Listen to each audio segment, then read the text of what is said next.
If you are capable of causing depression to yourself,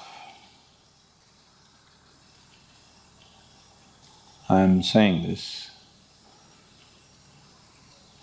not without any concern for your illness or not due to lack of compassion, because that is the nature of what's happening to you. If you're causing depression to yourself, you are able to generate substantial amount of intense emotions and thoughts, but in the wrong direction. If you don't have very strong emotions, very intense thoughts about something, you cannot get depressed. It is just that you are generating thoughts and emotion which work against you, not for you. So you are strong enough to cause depression to yourself because for you to cause a mental illness for yourself, unless you're pathologically ill, which is just a small number of people, rest are all self-created. Most of them are self-created. A few are pathologically ill, they cannot help it. It just comes from within because of genetic and other factors. Almost everybody here, if we train them towards a certain kind of thought process and emotion and push them a little bit with the outside situations, almost everybody will go lose their mental balance. They will become clinically ill. They can be driven to madness, I'm saying, because the line between sanity and insanity is very thin. People keep pushing it.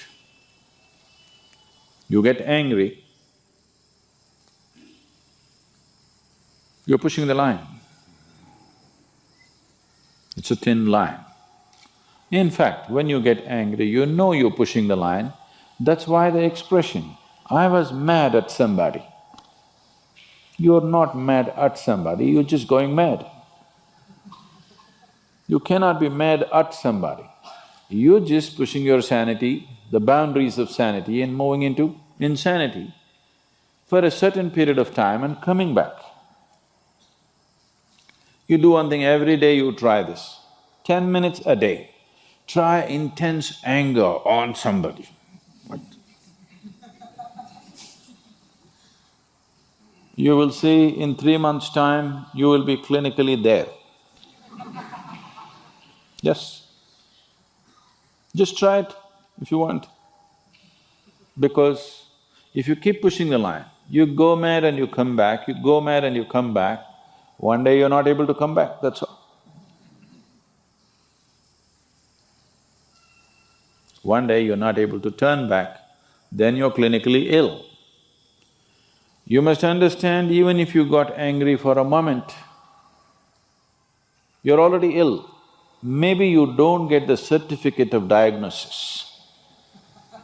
They don't slap a certificate on you that you're gone, but you are going, isn't it? You think it's your right to throw tantrums, you think it's your right to get angry with people, you think it's your privilege to be depressed so that you'll get attention from somebody. You keep playing this, one day you will not be able to turn back. Keep crossing the line every day, one day you will see you cannot cross back. That day, you need a doctor. Till then, everybody needed a respite from you, but the day you can't cross back, they get the respite because now they can catch you and give you to a doctor. Otherwise, you're temporarily going mad every day, many times a day. They cannot even send you to an asylum, they have to bear with you, your family, your friends, your people around you. If you get at least truly clinically ill, we can hand you over. There's one temple in Tamil Nadu, where they chain you and keep you. Where there is no hospital, no psychological for ailments, there is no hospital, there is a temple that somebody created which is supposed to push people back into sanity. So, families just take them and leave them there, they're shackled and left in the temple. You give them some money, they'll feed you, and you're just there like an animal, tied up. I think if hospitals were run like this, lot of people wouldn't go crazy. They would maintain their sanity. Right now it's too deluxe. If you make hospital extremely comfortable, it'll become an incentive to become sick. And you have incentives in your life to become ill, right from your childhood. You got the maximum attention only when you fell ill. When you're happy, they screamed at you. When you squealed in joy, they screamed back at you, adults. You… then boo-boo, boo-boo, boo-boo, boo-boo.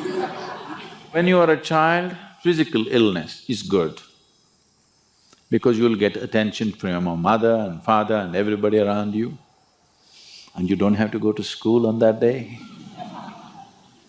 So you learn the art of falling physically ill. But once you get married, you learn the art of becoming mentally ill. Because if you want to get attention, you go sit in a corner, act depressed, people will pay attention to you. So you keep playing this game, one day you're not able to cross the line back. That day you're clinically ill. Unfortunately, in many ways, not just in the way that I said now, in many different ways, I would say 70% of illnesses on the planet, all kinds, are self-created. Even if you get an infection, there is a way. If you keep yourself in a certain way, physically and mentally, the virus and the bacteria will not work the same way as it works upon somebody else. If you set yourself like this, no matter what's happening, anyway, I have to go and do this, this and this. There's no break from that. The last 29 years, I have not been able to cancel one program because I'm running temperature, I got a cold, I got this, I got that. It doesn't matter what's happening, what you have to do, you anyway have to do. You can't turn back on that. Either out of your commitment or you have a boss like that. One way or the other, if it happens, then you will see, you will not at all fall sick so often. Because if you have temperature, you still have to go. If it's summer, you still go, right? Now, a lot of people don't go. It's a little hot outside, they don't go and work. Little cold outside, they don't go and work. A little raining, they won't go and work. A snowflake, they will not go and work. This is just weather.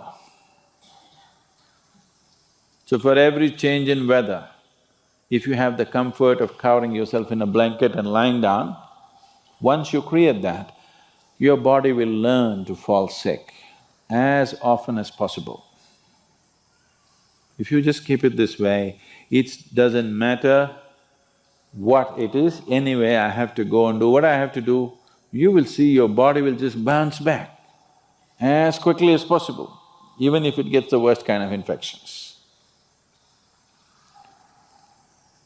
So you just have to set the necessary conditions for health, necessary incentives for health, both for yourself and your children if you have them.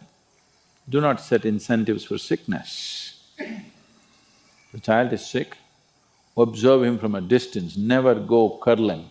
He knows that's the worst time of his life and he knows he has to get well soon.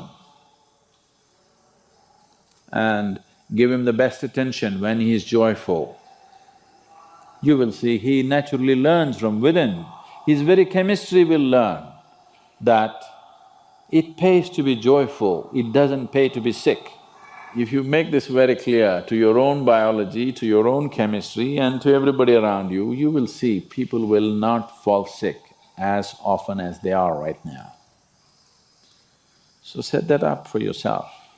You will see you will get healthy. If you can turn your mind this way, you can also turn it this way. I want you to understand this. No, I'm like this because my father abused me when I was 7 years of age. If you know all that bullshit, you can as well turn yourself around, isn't it? It's time.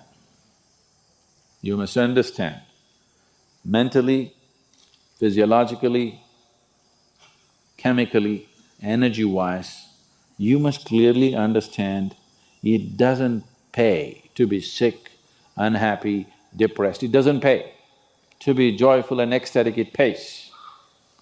If you make this clear to all these people inside, they will all behave properly.